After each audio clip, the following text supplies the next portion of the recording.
Hello, dear viewer. Today we will discuss your complicated relationship with free time. Most people believe free time is something they want more of. This is partially true. What humans actually want is the idea of free time. The reality of free time often produces a surprising amount of confusion. You spend most of your life wishing you had more time to relax. And then, when it finally appears, you stare at it like a stranger who has entered the room without introducing themselves. Let us begin. First, we must examine the anticipation of free time. Free time is most enjoyable before it actually arrives. For example, imagine it is Friday afternoon. You are thinking about the weekend. You imagine relaxation, hobbies, maybe even doing absolutely nothing. This imagined version of free time is perfect. In your mind, you become a well-balanced human being. You read books, go outside, maybe even cook something impressive. However, when the weekend actually arrives, something interesting happens. You wake up, you look around, and suddenly you are not sure what to do. This is the first stage of free time anxiety. Next, we must discuss productivity guilt. Humans have developed a fascinating belief that time must always be used correctly. If you work too much, you feel exhausted. If you rest too much, you feel guilty. There is a very small window where relaxation feels acceptable. This window usually lasts about 30 minutes. After that, a voice appears in your mind saying things like, "Shouldn't you be doing something?" This voice has no specific suggestions. It simply disapproves of whatever you are currently doing. This is a very effective motivational strategy used by the human brain. Now we must examine the illusion of planned relaxation. When people finally get free time, they often attempt to organize it. You make lists of relaxing activities. You plan hobbies. You tell yourself you will catch up on things you enjoy. But the moment free time begins, these plans feel strangely ambitious. Reading a book sounds like effort. Going outside requires clothing. Even watching a movie feels like a commitment. So instead, you choose the most neutral activity available. You look at your phone.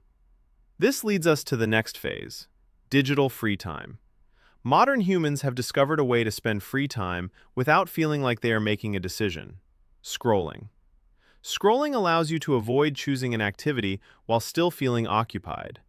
You are technically doing something, but not enough to feel responsible for it. This is a delicate balance. You scroll for 5 minutes, then 10 minutes, then 45 minutes. Eventually, you look up and wonder where the time went. This creates a strange emotional experience where you had free time, but it does not feel like you used it. This is called recreational confusion. Now let us talk about hobbies. People often say they wish they had more time for hobbies.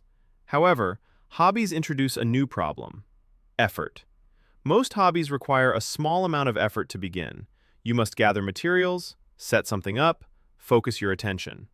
This is perfectly reasonable, but the brain notices something.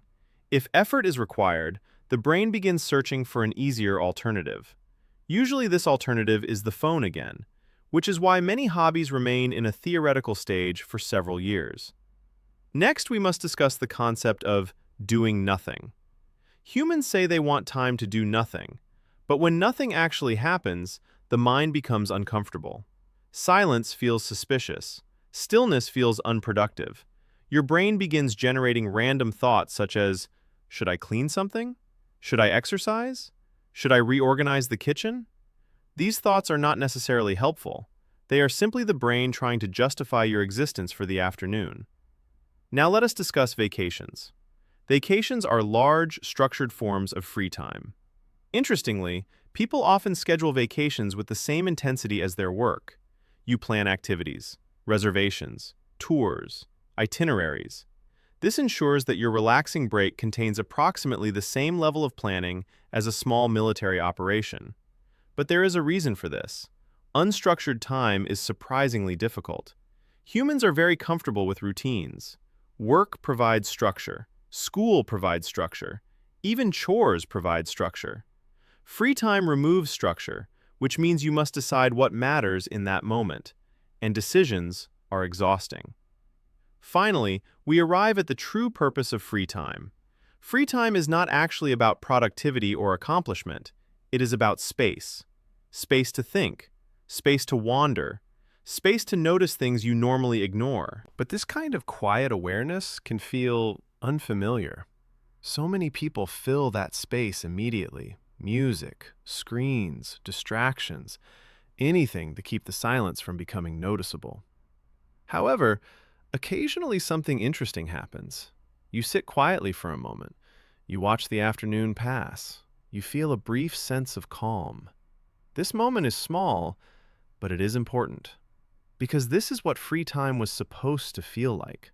Not pressure, not guilt, just presence. Of course, this moment will probably last about 2 minutes before you check your phone again, but that is progress. So what is your relationship with free time? It is a strange balance between freedom and discomfort. You want more of it. You are unsure what to do with it, and you feel slightly guilty no matter how you use it. But every once in a while, you relax just long enough to remember why you wanted it in the first place, and that is good enough. Thank you for watching, and remember, free time is a gift. You just need a moment to figure out what to do with it. You're welcome.